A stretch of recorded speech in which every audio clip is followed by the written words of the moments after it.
Vítám vás na první přednášce z našeho podzimního vzdělávacího bloku s názvem Tajemství pleti. Hned vám prozradím na úvod, že máme toho velikou spoustu materiálů, které budou ve vašem vzdělávání k dispozici zase na jaře. Takže teď spolu projdeme plánovaných 5 přednášek, každý čtvrtek s datumama, o nich víte. A na jaře zase včas přijdeme s informací, co pro vás chystáme za konkrétní témata. Chci vám představit dnešní přednášející, kterou je Anastázie Klochková.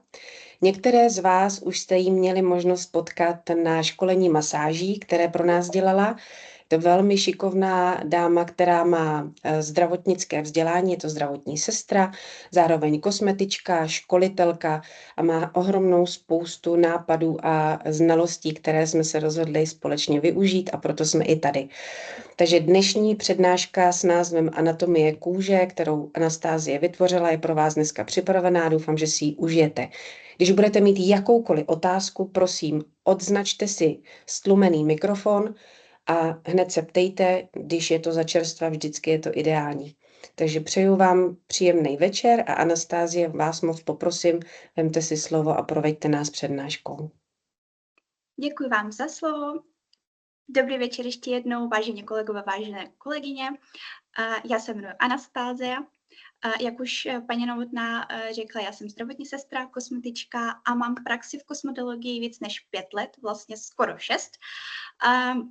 Z těch 6 let přednáším už 3 roky. A vlastně dneska ráda sdílím tu informaci, kterou jsem stihla dostat za to období, za těch 5, skoro 6 let mé praxi. Budeme se bavit o anatomii kůže, ale předtím, jak začneme, tou anatomii musíme si připomenout, jaké funkce má naše kůže. Víte, že kůže je obrovský, největší orgán. Kůže je velmi chytrá. Sama sebe chrání, sama sebe hydratuje a pro nás jako pro kosmetičky, pro doktorky estetické medicíny je velmi, ale velmi důležité vědět, jak ta kůže vypadá, jaké tam jsou ty funkce a hlavně ta stavba, což je velmi důležité. A zase chtěla bych vás upozornit, opravdu skočte mi do řeči, kdybyste měli nějaké otázky, zapněte mikrofon a narovnou se ptejte. Protože potom určitě zapomenete na to. A nebo když budete mít víc těch otázek, nestihnete nebo zase zapomenete. Stačí jenom zapnout mikrofon a zeptat se. Jdeme na ty funkce kůže. První funkce, důležitá, dýchání. Kůže dýchá, absorbuje kyslík, vylučuje oxid uhličitý. Věřím, že ty funkce znáte, ale úplně na začátku jenom v rychlosti něco si řekneme o tomu. Ta dýchací funkce je těsně spojená s metabolickou a vylučovací. Ochranná funkce.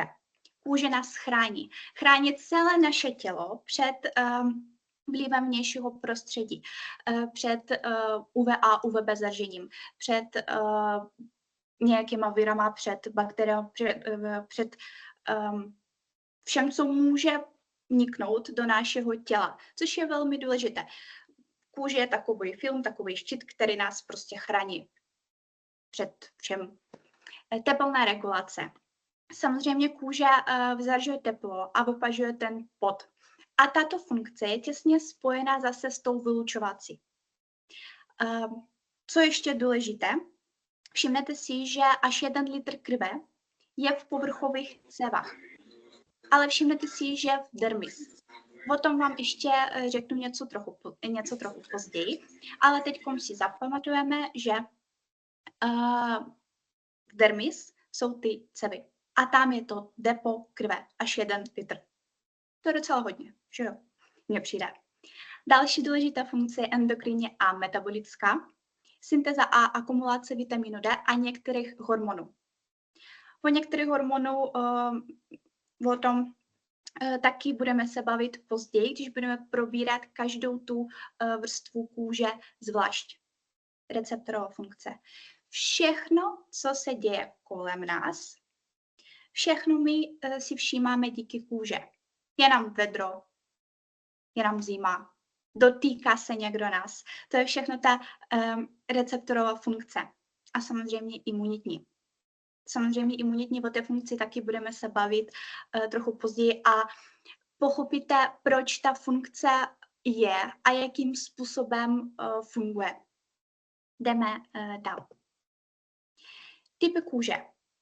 Stalo se tak, že máme jenom 2 typy kůže. Tlustá kůže a tenká kůže. Já bych hnedka vám ukázala ten obrázek. Krásně je tady vidět tlustá kůže a tenká kůže. Jak když takhle ukazuju tím kurzorem, doufám, že to vidíte, nebo takhle. Takhle je to lepší. Tak, vrátíme. Tlustá kůže je jenom na dlaněch a na chodidlech. Proč? No, protože pravděpodobně používáme nejčastěji, že jo? Něco bereme, chodíme, že jo? Samozřejmě ta kůže na chodidlech a na dlaněch musí být prostě tlušší než na obličeji, dekoltu a krku. No a ta tenká kůže na zbytku těla. Nás hlavně zabývá v obličeji, dekolt a krk. Naše plocha práce. A všimnete si, že, vrátíme se k tomu obrázku, všimnete si, že ta tlustá kůže je tam epidermis mnohem tlušší. Pardon, já se hrozně omlouvám, ale potřebuju se zeptat, vidíte všichni ty obrázky? Protože někdo ty obrázky nevidí a s tím, že obsah není možné zobrazit. Prosím, kdo nevidí obrázky, jenom dejte vědět, ať víme, čím to je. Všichni vidíte? Perfektní. Někomu se nezobrazuje prezentace. Já pokusím se komentovat ty obrázky co nejvíc. Takže tlustá kůže, je tam tlušší epidermis. Nejsou tam vlasové folikuly, jsou ale potní žlázy. Že jo, když jsme nervózní, třeba jako teďkom já, tak máme spocené ty dlaně, to znáte, že jo, každý. Hrůza, nesnáším ten pocit, ale tak to je prostě to je anatomie, naše fyziologie, nic s tím neuděláme. Takže tlustá kůže, dlaně, chodidla, potní žlázy jsou, vlasové folikuly nejsou. Je tady i větší ty cévy.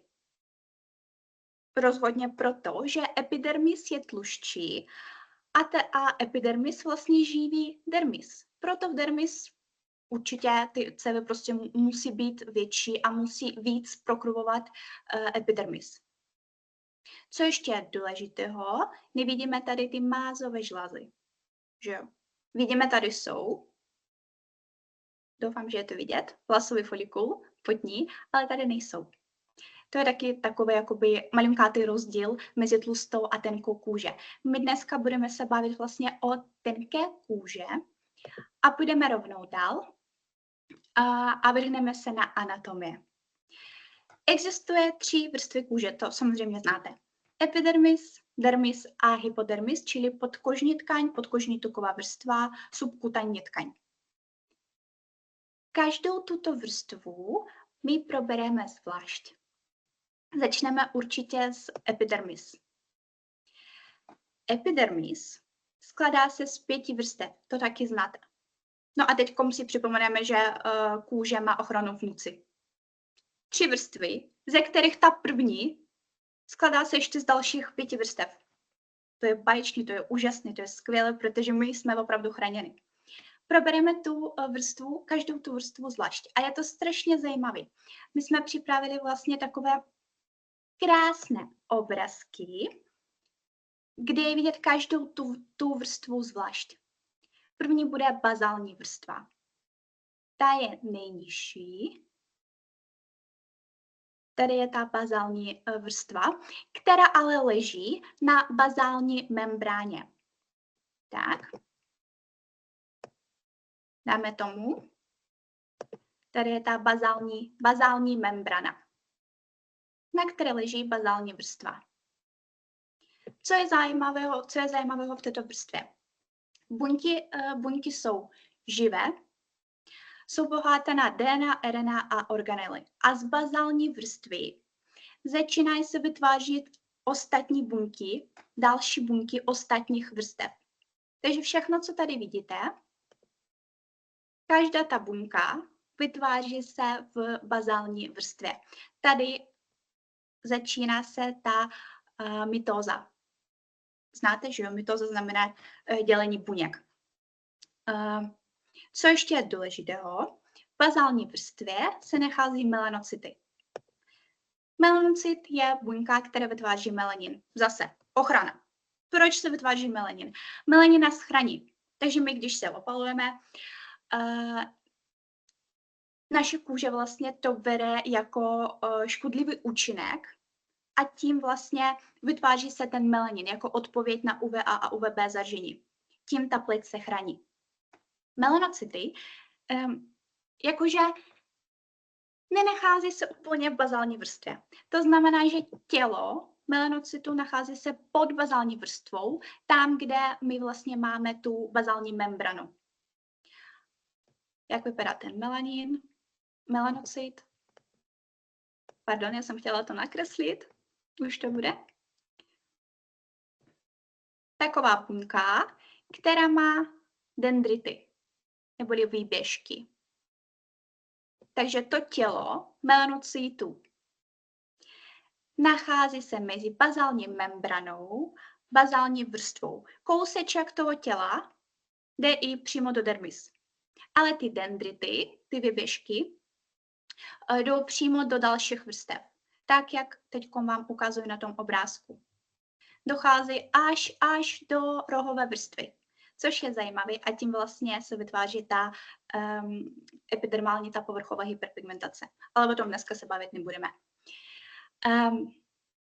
Další věc. Buňky, jak jsme zjistili, jsou živé, mají ty jádra, dělí se a vlastně pak ty buňky, ty jsou více jakoby kubické. Další vrstva, kterou máme, trnita.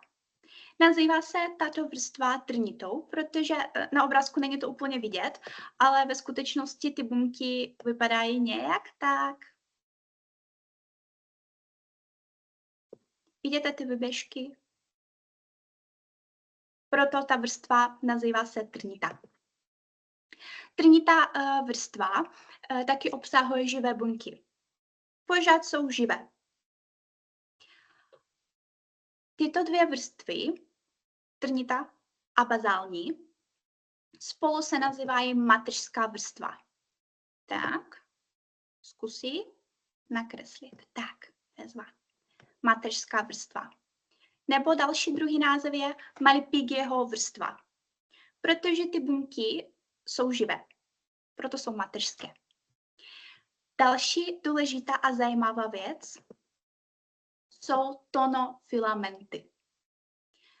Tonofilamenty jsou nítě, bílkové nítě, které se nachází v bazální vrstvě. Schematicky takhle to nakreslíme. Jednotlivé nítě, které ale v trnité vrstvě spojují se mezi sebou a vytváří se tonofibrilární svazky. No, tak. Nějak tak to vypadá. Ty se spojují. Tonofibrilární svazky. Teď by mohla naskočit otázka, proč to potřebujeme, proč ty tonofilamenty a tonofibrilární svazky tam jsou, ale na tu otázku vám odpovím za minutu. Co ještě je důležitého, v trnité vrstvě jsou Langerhansové buňky, které dodávají pevnosti imunitnímu systému. Ty buňky jsou imunitní a hrají důležitou roli v fagocytóze. Fagocytóza znamená, to znáte, že jo, když jedna velká buňka, fagocyt, zachytí nějaký patologický agent nebo prostě nějakou buňku, která nemusí být v trnité vrstvě. Například kožní mas. To se často stává u akné.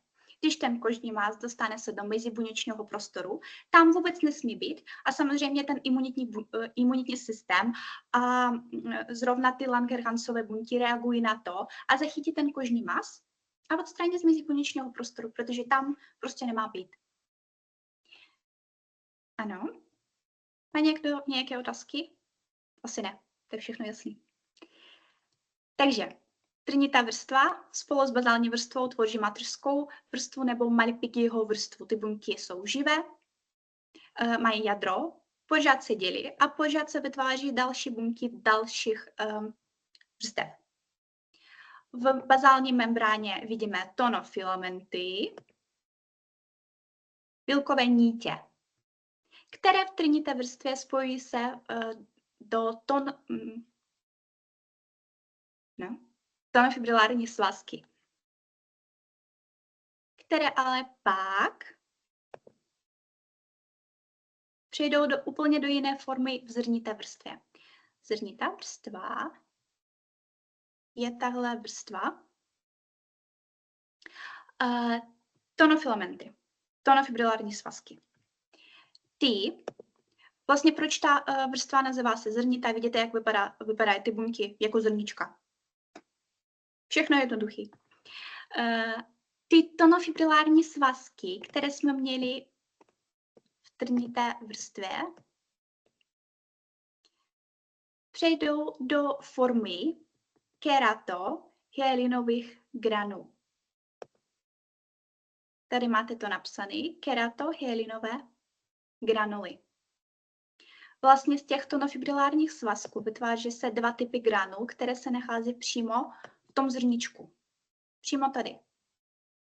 V každém zrničku jsou dva typy granul. Keratohyalinové granuly, tady, a granuly od Landa. Schematicky dáme to jako K a O. Odlandové granuly a keratohyalinové granuly. Ty se vytváří z tonofibrilárních svazků a ty se nachází v zrnité vrstvě přímo v tom zrničku. Dva typy granul, ze kterých ale pak pomocí různých chemických reakcích vytváří se další struktury, které jsou velmi, ale velmi důležité pro naše kůže. Pojďme se podívat. Keratohyalinové granuly, ještě víte co? Ještě je tam ten filagrin. Ta bílkovina, která je zodpovědná za hydrataci. Filagrin se vytváří z předfilagrinu. A to je všechno v tom zrničku. Keratohyalinové granuly spolu s filagrinem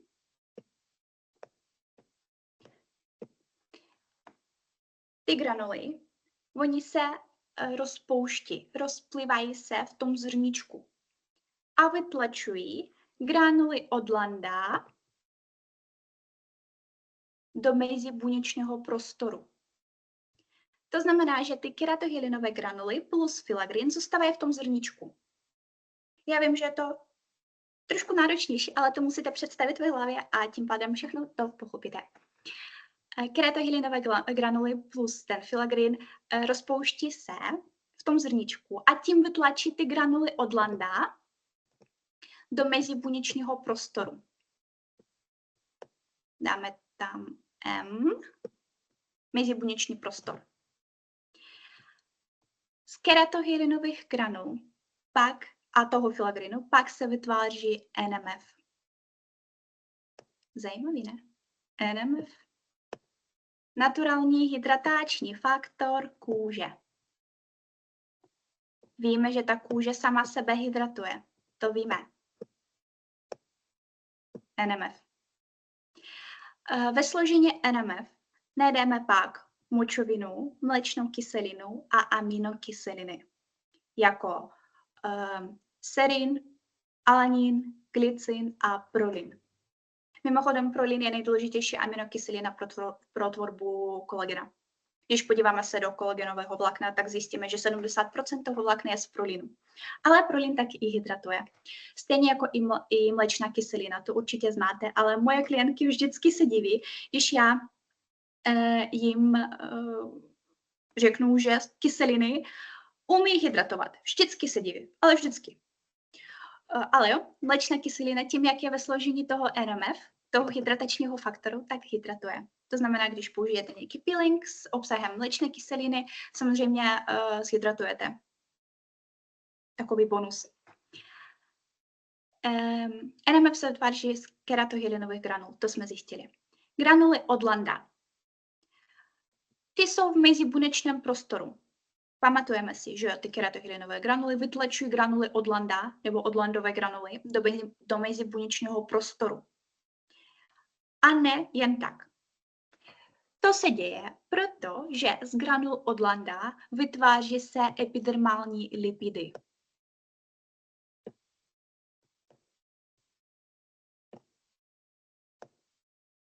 Epidermální lipidy. Jo? Jako jsou nenasycené mastné kyseliny. Ano. Někdo chtěl se zeptat na něco? Dobrý večer, nezlobte se, ono se mi to nějak jakoby odpojilo, tak jsem se znovu připojila. Děkuji. Dobrý večer. Chcete něco, abych něco ještě jednou vysvětlila? Ne, je to všechno v pořádku, jenomže se mi to nějak odpojilo, to připojení, já jsem se znovu přihlásila, takže je to v pořádku. Jo, dobře. Děkuji. Taky děkujeme.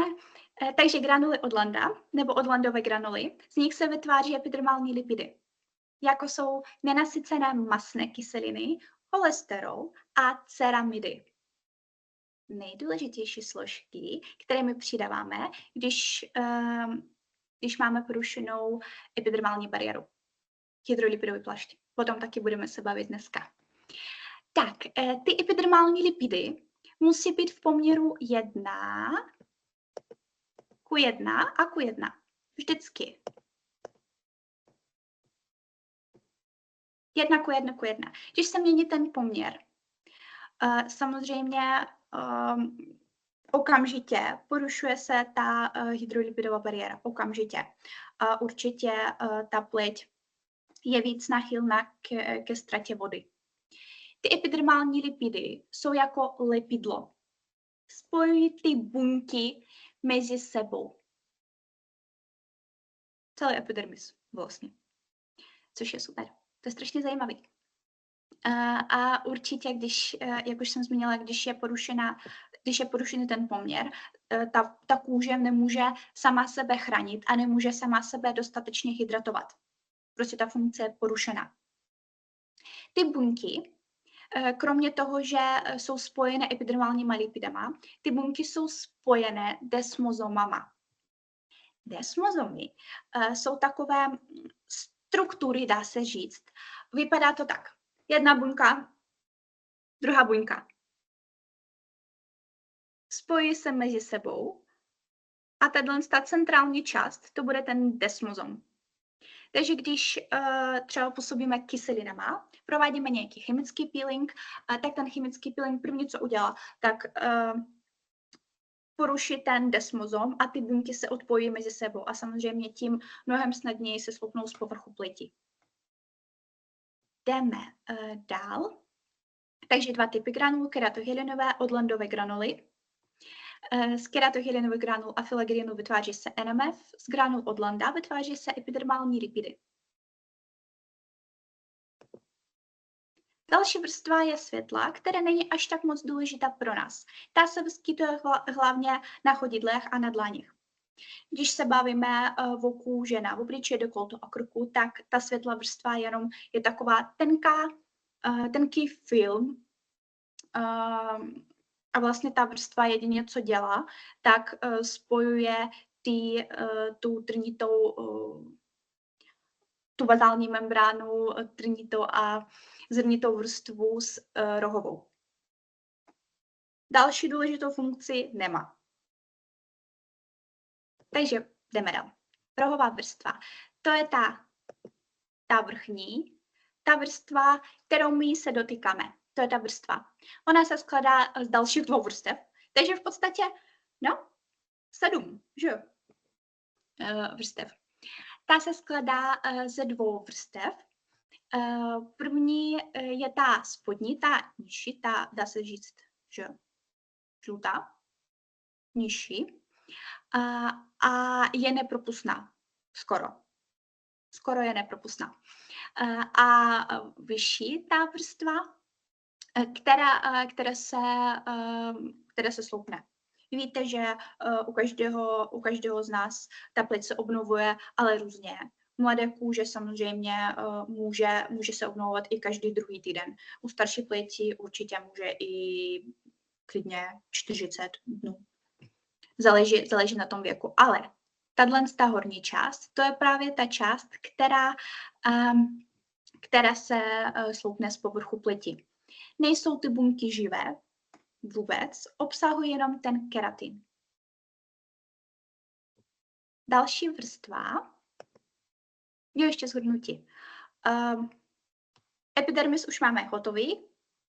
Když nemáte zapnutý mikrofon, tak předpokládám, že nemáte žádné otázky a všechno bylo jasné. Možná bylo trošku náročnější s tonofilamentama a tonofibrilárníma svazkama, ale věřím, že jste všechno pochopila a není nic hrozného v tom.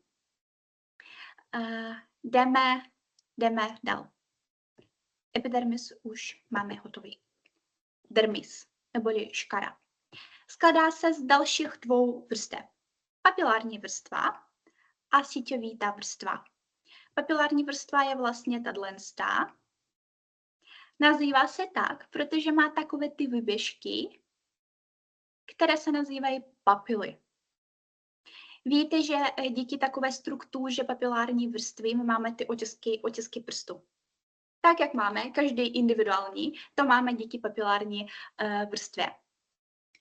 Je tam teda kolegijní vazivo a ta vrstva spojuje epidermis přímo s dermis. Přes tu papilární vrstvu je vyživován dermis. Všimněte si, že nejsou žádné cévy v epidermis, to jsme zjistili.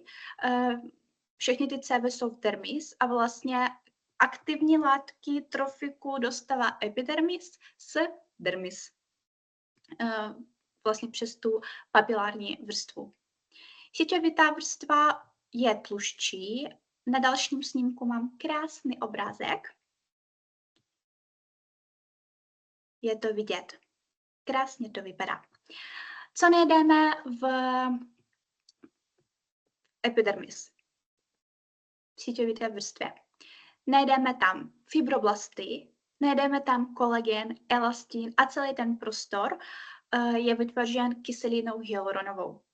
Takové ty modré kouličky, to je ta kyselina hyaluronová. Samozřejmě schematicky nedá se zobrazit celý ten prostor kyselinou hyaluronovou, ale ve skutečnosti vypadá to tak, že celý ten prostor dermis je vytvořen kyselinou hyaluronovou, přes kterou prochází kolagen a elastin, které vytváří fibroblasty.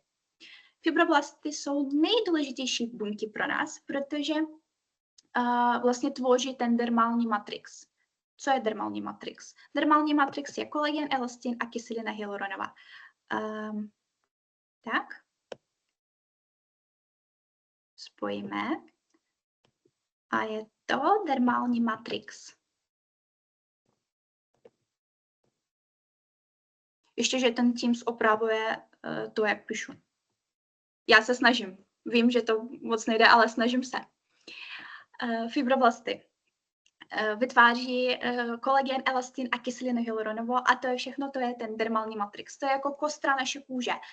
Vypadá ta kůže, jak vypadá díky tomu dermálnímu matrixu. Jo, samozřejmě ještě díky podkožní tukové vrstvě, díky kompartmentům a tak dál, ale to nejdůležitější to je ten dermální matrix. Takže když my chceme stimulovat naše kůže, tak stimulujeme ty fibroblasty hlavně. Co ještě najdeme v dermis? Já ještě vrátím. Najdeme tam vlasové folikuly, určitě najdeme tam potní a mázové žlazy, nervová zakončení a cévy. Není to všechno. Najdeme tam ještě další buňky. Fibroblasty jsme zjistili, to už víme. Pak najdeme makrofagy, čili histiocyty, mastocyty a lymfocyty. Každá z těch skupin buněk má svoji důležitou roli. Například ty makrofagy, čili histiocyty, oni fagocytují. Stejně jako ty Langerhansové buňky, jak jsme se bavili úplně na začátku. Fagocytují, fagocytóza. Zachytí tu buňku, odstraní. Důležitá věc? Ano, důležitá věc. Bez toho ani bychom nefungovali normálně.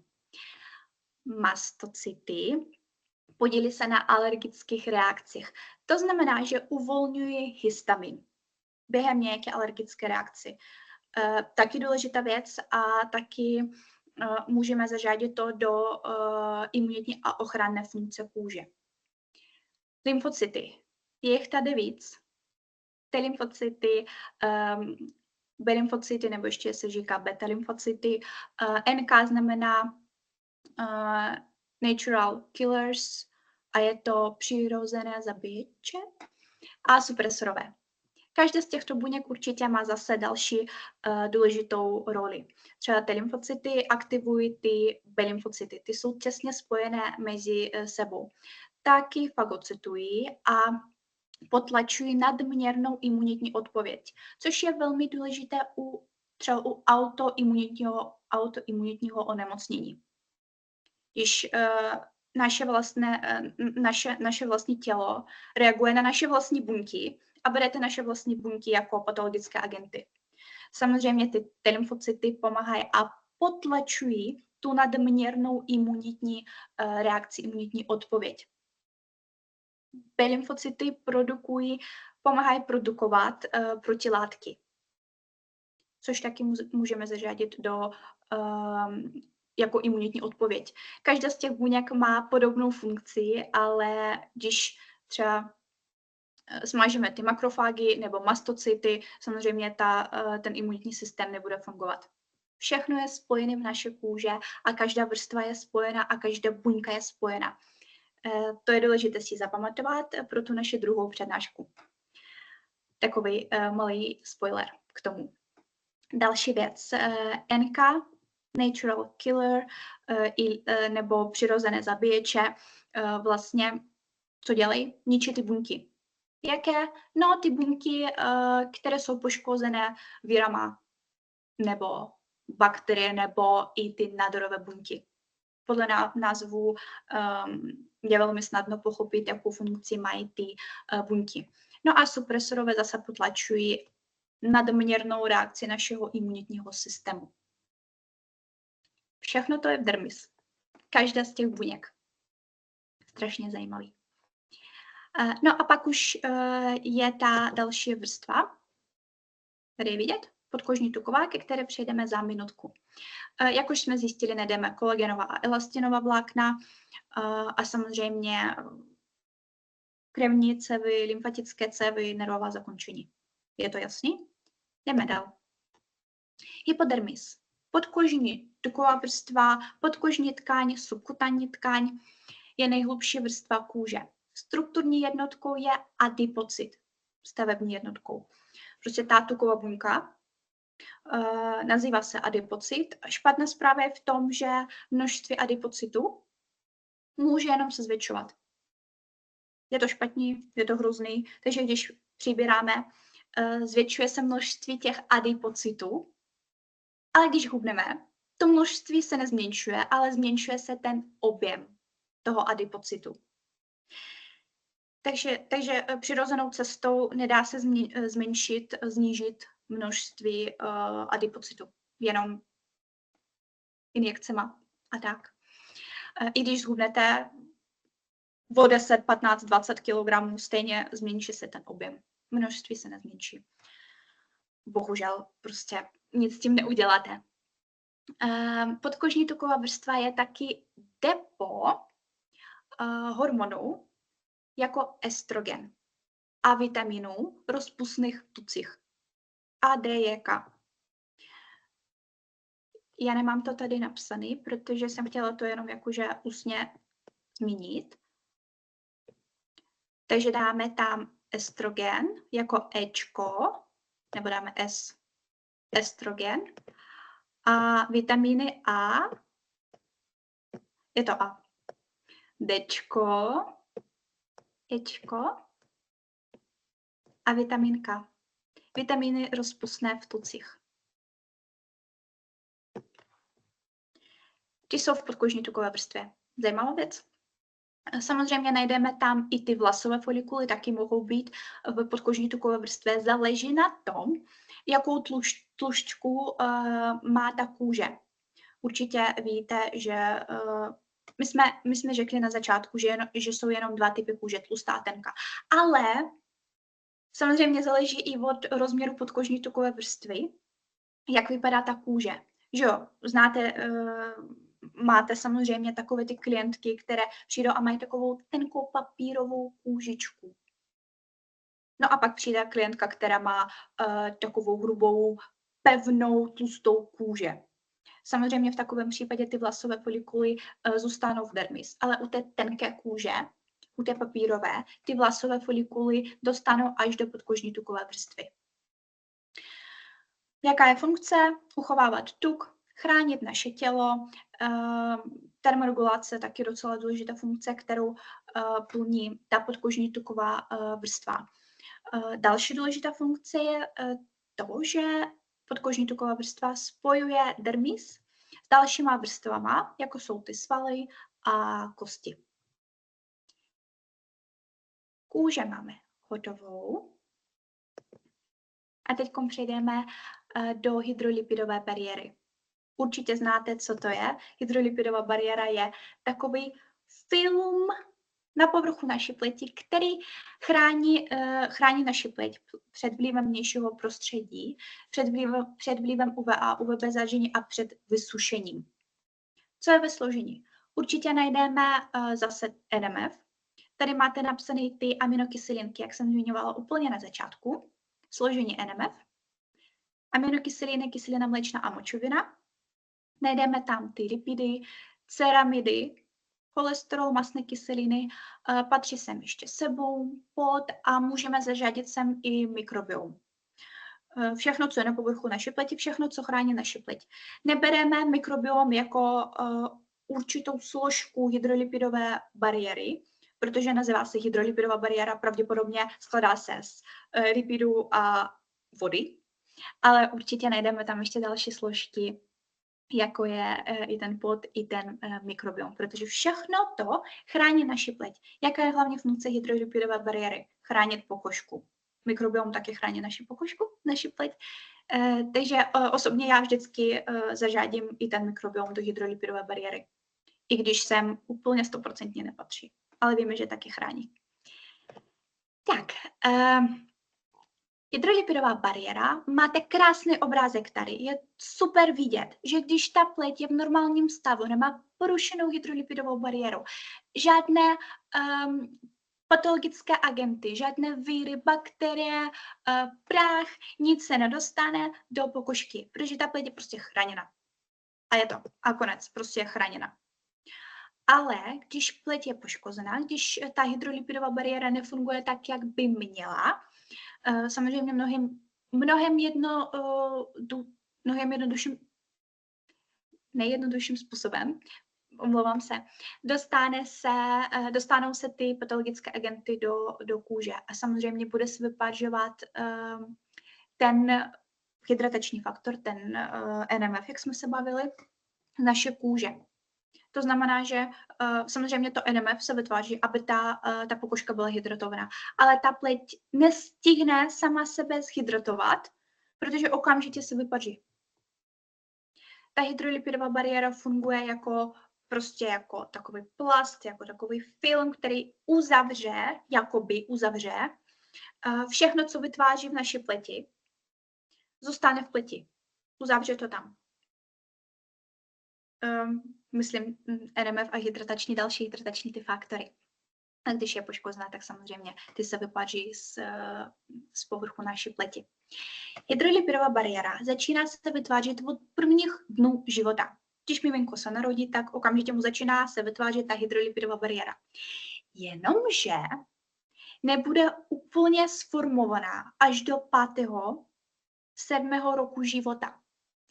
Proto to miminko a dítě mají vždycky takovou více citlivou, více podražděnou pleť, teda nachylnou k podraždění. A my musíme furt na tom myslet, že ta pleť toho miminka není skoro vůbec chráněna. A ta hydrolipidová bariéra sformuje se až k 5., 7. roku života.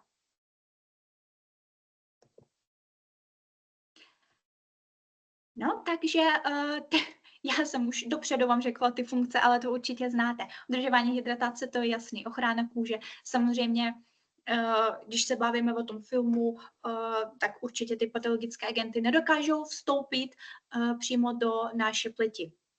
Regulace pH. Samozřejmě hydrolipidový plášť pomáhá udržovat pH pleti. My vždycky říkáme, že 4,5, 5,5, ale víme, my jako kosmetičky a doktorky estetické mediciny, víme, že každý typ pleti má různé pH. Třeba pH mastné pleti bude se lišit od suché pleti, že to všichni známe. Ale vždycky říkáme 4,5, 5,5, což nám pomáhá udržovat epidermální hydrolipidová bariéra pomáhá udržovat to pH. Určitě podporuje tu pleť, podporuje tu hydrataci, elasticitu, hladkost, pružnost. Turgor taky. To znamená, že když ta pleť je hydratovaná, pravděpodobně nebude předčasného stárnutí. Jaké jsou poruchy? Víte, že jsou nějaké příznaky porušené hydrolipidové bariéry. První příznak bude suchost. To vám rovnou řekne vaše klientka. Já mám suchou pleť. Důležité je zeptat se, jestli měla tu pleť v takovém stavu vždycky. Možná má prostě takový typ. Nevíme. Ptáme se. Když vám odpoví, ne, to se objevilo nějak měsíc zpátky, tak to znamená, že už je tam ta porucha. Už je tam porušený ten poměr těch lipidů, už prostě ta pleť není chráněna, nehydratuje sama sebe. Existuje takový výraz, že my, když se umyjeme a když do 10 minut nebudeme mít takový pocit suchosti a pnutí pleti, za 10 minut po tomu, jak jsme se umyli, to znamená, že ta hydrolipidová bariéra se obnovila. Což je super a to se stane u normální pleti, u normálního stavu, když ta pleť není porušena. Prostě ta hydrolipidová bariéra, ona se obnoví. Ano, my jsme zmínili na začátku, že naše kůže je velmi chytrý orgán. Je to pravda, je velmi chytrý orgán. A samozřejmě, i ta hydrolipidová bariéra může se obnovovat. Může. Jenomže ty zásoby nejsou prostě do nekonečna. Není to možný. Takže když furt bude váš klient nebo klientka používat například špatnou domácí péči, furt prostě měsíc, 2, 3, rok a tak dále, ještě první čas ta hydrolipidová bariéra bude se obnovovat. Ona si řekne, OK, teď se jí moc nepovedlo z domácí péče, dobře, tak se obnovím, nic s tím neudělám, a ta kůže prostě obnovuje tu hydrolipidovou bariéru. Tak to je. Kůže je chytrý orgán. Obnoví tu hydrolipidovou bariéru, i když jste zvolili špatný zákrok, i když jste si zvolili špatnou kyselinu, i když ta pleť je porušená, furt používáte nějaké ty mechanické peelingy, nějaké podraždění té pleti. Hydrolipidová bariéra bude se obnovovat do určité doby. Potom přestane. A to nás všechno přivede právě k takovému dehydratovanému stavu. Když je pleť dehydratovaná, za prvé pocit suchosti a pnutí, za druhé vidíme nějakou výražku, nejsou to jako pupinky, jako u akné, ne. Výražka. Takové drobné červené tečky. Klientka vám nikdy neřekne, proč má tu výražku. Nikdy ji neměla, začala ji mít. Třetí příznak dehydratované pleti je olupování. Drobné olupování. Třeba jako po 3octové kyselině. Drobné olupování. A to je top 3 příznaků porušené hydrolipidové bariéry. Samozřejmě ta pleť bude citlivá, bude podrážděna, bude reagovat na každý přípravek, který budete používat vy nebo ta klientka doma. Vždycky. I když doporučíte nějaký ten krém, třeba s ceramidama, zreaguje, stejně bude reagovat na všechno. A u toho je zase velmi důležité zeptat se, jestli takový stav byl vždy, anebo objevil se třeba týden zpátky. Je velmi důležité ptát se ohledně stavu pleti, protože my jsme zmínili příznaky porušené hydrolipidové bariéry, ale neznamená to, že u každého tak to bude. Ne, prostě ne. My jsme všichni individuální, máme individuální reakci, máme individuální kůže. U někoho bude jenom pocit suchosti, u někoho bude jenom ulpívání a tak dále. Nikdy nevíte. Dejte se, radši se ptát. A samozřejmě bude i předčasné stárnutí, protože ta pleť, když není úplně hydratovaná,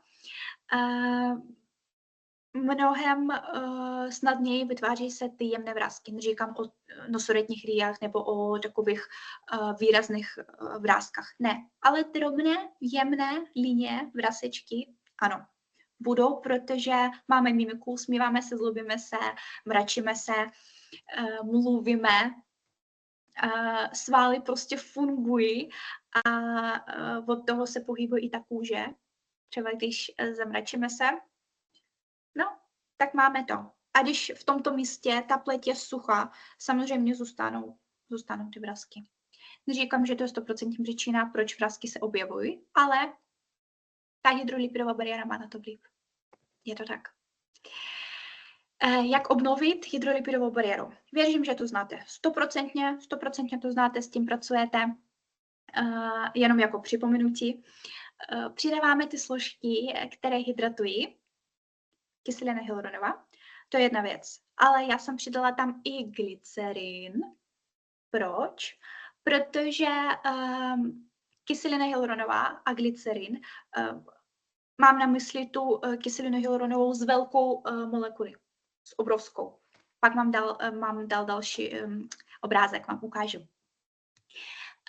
Kyselina hyaluronová, stejně jako i ten glycerin, vytvoří jakoby umělou hydrolipidovou bariéru. S tím, že úplně tím stejným způsobem uzavří tu naši kůži a to nás bude chránit před vyparžením aktivních hydratačních látek. Je to jasný? Je to jasný. Prostě placneme ten glycerin, uzavřeme tu kůže. Samozřejmě neznamená to, že kůže nebude dýchat, poruší se nějaké ty chemické reakce, vůbec v žádném případě. Ale ten hydratační faktor, ta voda, ta kyselina hyaluronová, která se vytváří u nás v pokožce, ty složky budou chráněné před vyparžením.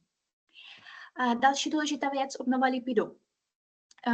Krémy, které obsahují ceramidy, krémy, které obsahují cholesterol, mastné kyseliny, je důležité omega 3 a omega 6. Nahrazují ty ztracené tuky, vyrovnávají ten poměr těch tuků, těch lipidů a to samozřejmě napomáhá k obnově hydrolipidové vrstvy. Nebudou zbytečné i ty sklidňující látky, jako třeba centella, pantenol, alantoin, aloe vera, mohou být. Bylo by i super, kdyby byly, protože to vám dodatečně ještě jako bonus sklidní tu podražděnou, tu citlivou pleť.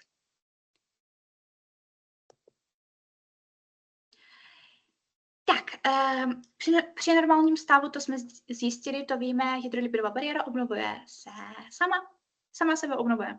Ale jak vypadá zdravá pleť? To taky my jako kosmetičky, že známe. Ta pleť má přirozený lesk, má sjednocený tón pleti, je hydratovaná, je pružná, má jemnou texturu, bez pocitu napětí, bez pocitu suchosti, rychle regeneruje, nevytváří se hodně kožního mazu, což taky může být, když třeba kosmetická přípravkama, kyselinama vysušujeme tu pleť, jako odpověď na to samozřejmě ta mazová žláza začíná vytvářet ještě víc toho kožního mazu. U normální pleti nebude přebytek kožního mazu. Bude úplná rovnováha, nebudou nějaké ty vyrážky, nebudou podráždění. Prostě viděli jste někdy zdravou pleť? Teď přemýšlím, že já asi ne moc. Málo kdy se stane, ale protože každý má něco, že jo. I když nemá porušenou hydrolipidovou bariéru, tak nevím, vrásky nebo hyperpigmentace zase. To je asi nějaký mýt, normální stav pleti, ale snažíme se, a to je náš hlavní cíl, že jo, dovést tu naši klientku k normálnímu stavu pleti. A tady máte vlastně seznam, jak vypadá ta zdravá pleť. Jdeme dál.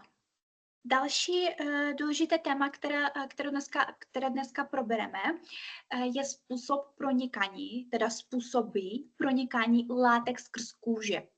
Jak aktivní látka nějaká dostane se do pleti, do kůže, do hlubokých vrstev. Nezůstane na povrchu, ale dostane až například do zrnité vrstvy, do trnité, do bazální vrstvy. Jakým způsobem? Existuje několik různých cest, jak ty látky pronikají. Je mezibuněčný, ten je nejdůležitější, nejhlavnější a ten nás bude dneska zajímat. Je transcelulární. Transcelulární znamená, když celula je latinský buňka. Trans znamená přes. Takže když nějaká aktivní látka bude chtít projít transcelulární cestou, pravděpodobně nedokáže, protože bude muset zničit tu buňku, jít přes tu buňku. Transcelulární. Přípravky, které my používáme v domácí péči, nic neporušují, nic neničí, žádné buňky, že jo? Takže ten transcelulární způsob nás nezajímá. Přes potní žlázy, přes mázové žlázy a vlasový folikul existuje jeden název. Tak, dáme zase tu šipku. Je to transfolikulární. Přes folikuly, přes žlázy, potní mazovou a přes vlasový folikul. Já jsem nakreslila krásný obrázek, kde je super vidět. To je ten transcelulární přes buňku. Nezajímá. Ne, prostě ne. Transcelulární cesta jsou to injekce. Když jeho porušíme tu buňku a tím dostavíme do mezibuněčného prostoru ty aktivní látky. Zelenou šipkou máte přes potní a mazové žlázy a vlasové folikuly. Tou žlutou, to je nejdůležitější naše cesta mezibuněční, ta první. Mezibuněční cesta. Ale aby vznikl ten paracelulární průnik, paracelulární cesta, způsob pronikání, ta aktivní látka musí odpovídat lipofilii, musí mít několik vlastností. Jo? Musí být nejideální, lipofilní, musí mít malou hmotnost molekulární, ideálně nejideálnější cesta, aby ta látka měla nějaký nosič nebo aby byly přítomné enhancery ve složení toho přípravku. Nejideální varianta. Proč? Protože jsme zjistili, že na povrchu máme hydrolipidovou bariéru, voda a tuk, voda a lipidy. Samozřejmě, když látka je rozpustná v tucích, jsou tam ty epidermální lipidy, ceramidy, cholesterol, nenasycené mastné kyseliny. Když látka je rozpustná v tucích, no tak mnohem snadněji se dostane přes ty buňky. Tady všude jsou ty epidermální lipidy. Pamatujete si, jak jsme se bavili o tom úplně na začátku? Granuly odlandové granuly, ze kterých vytváří se ty epidermální lipidy. Jsou všude. Samozřejmě, když látka je lipofilní, je rozpustná v tucích, tak samozřejmě mnohem snadněji pronikne mezi buňkama. Rozpustí se v tucích. Minusem je to, že když látka sama po sobě je lipofilní, Tuky jsou i tady, že jo. Je vysoké riziko, že zůstane někdy v vrchních vrstvách kůže. Chceme dostat třeba do trnité vrstvy nebo do bazální vrstvy, ale tím, jak je rozpustná v tucích, tak zůstane někde tady. To je špatně, to nechceme. Další věc je molekulární hmotnost, neboli mikronizace forem. Slyšeli jste někde o hydrolyzovaném kolagenu? Hydrolyzace. Co to znamená? Když vezmeme velkou molekulu a řízneme ji na malé kousečky. To je hydrolyzace. Hydrolyzovaný kolagen. Neboli mikronizace. Vezmeme velkou molekulu a rozštěpíme ji, rozdělíme ji na malé částice. Samozřejmě, když ty částice budou malé, jak vidíte teď na obrázku, vysokomolekulová kyselina hyaluronová, nízkomolekulová kyselina hyaluronová. Ta velká zůstane na povrchu a vytvoří nám ten film, tu uměleckou hydrolipidovou bariéru. Ta nízkomolekulová dostane se do hlubších vrstev. Pak ještě máme ty nosiče, čili enhancery. O tom budeme se bavit na druhé přednášce. Cílem dnešní přednášky je jenom sdělit to, že takový pojem existuje jako nosič a enhancer. Ty pojmy jsou dva různé. Nosič znamená, že třeba lipozom, ty známe. Vezmeme nějakou látku, která není rozpustná v tucích, například triviální cečko, nebo to je jedno, peptidy, úplně jedno. Vezmeme tu látku, která není rozpustná v tucích, vezmeme váček, ten lipozom, který má velmi zajímavou strukturu, teď už nebudeme se o tom bavit, ale na další přednášce, vezmeme ten lipozom, dáme tu látku do toho lipozomu, do toho váčku, do toho vezikulu. A samozřejmě ten lipozom má ten povrch, který je rozpustný. V čem? V tucích. A určitě ten lipozom vezme tu látku a dostaví tam, kam chceme. Chceme, aby ten lipozom dostavil tu látku do trnité vrstvy. OK, žádný problém. Dostaví. Chceme do bazální membrany. Vůbec není problém. To udělá. To udělá a s tím nemá problém. Enhancery působí trošku jinak. Enhancery zavádí ty aktivní látky tím způsobem, že rozpouští ty epidermální lipidy. Například etanol, ještě propylenglykol, tak ty rozpouští ty epidermální lipidy a samozřejmě ty látky, které nejsou rozpustné v tucích, prohloubí se do nějaké vrstvy. Nevíme, do které přesně. Ale osobně já nemám ráda moc ty enhancery, protože zase poškozují tu epidermální bariéru, tu hydrolipidovou bariéru, hydrolipidový plášť. Proto ty enhancery nejsou až tak dobré oproti nosičům, oproti lipozomám. Jsou i další, ale o tom už budeme se bavit na druhé přednášce. Je to všechno pro dnešek. Děkuji vám za pozornost. Pokud máte nějaké otázky, ptejte se. Pokud ne, uvidíme se příští čtvrtek. Budu se moc těšit. Tak prosím, ptejte se. Ráda odpovím. Všechno jasný. Já myslím, že to bylo úplně vyčerpávající a že ty otázky, jestli některé jsou, tak třeba dojdou časem a když je holky pošlou, tak my je určitě předáme k zodpovězení. Přesně tak. Moc děkujeme Anastázie za poměrně detailní výklad. Nevím úplně, jestli se to nebudu muset pustit ještě jednou, abych to všechno pobrala. Ideálně je, že ten záznam máme. Moc děkujem. Já jenom na závěr připojím pozvánku na příští čtvrtek, kde se znovu potkáme s Anastázií nad tématem pojmů v kosmetice. Slíbili jsme vám, že probereme detailněji věci, o kterých se neustále povídá v kosmetickém světě. Anastázie tady teď nakousla lipozomy.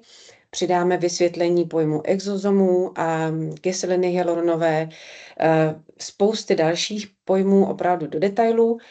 A při přípravě téhleté druhé přednášky jsme přišli na to, že těch materiálů máme tolik, že bychom vás tady drželi asi více než slíbenou hodinu, takže možná přidáme ještě jedno téma nebo ještě jeden večer, ale dáme to všechno včas vědět, teď ještě v rámci toho podzimního vzdělávacího bloku. Takže moc doufám, že se s váma zase potkáme přesně za týden v 7 hodin večer. Ještě jednou moc děkuji, že jste se připojili, že jste si ten čas udělali. Koukněte na to klidně ze záznamu, všechno vám dáme včas vědět, až to uložíme, abyste k tomu měli přístup. Doufám, že jste si to užili a pokud opravdu nenapadá nikoho nějaká otázka, tak se s vámi loučíme a přejeme krásný zbytek dnešního večera. Tak mějte se. Ahoj, Denny. Naschledanou. Ahoj, Děkuji, nashledanou. Děkujeme moc.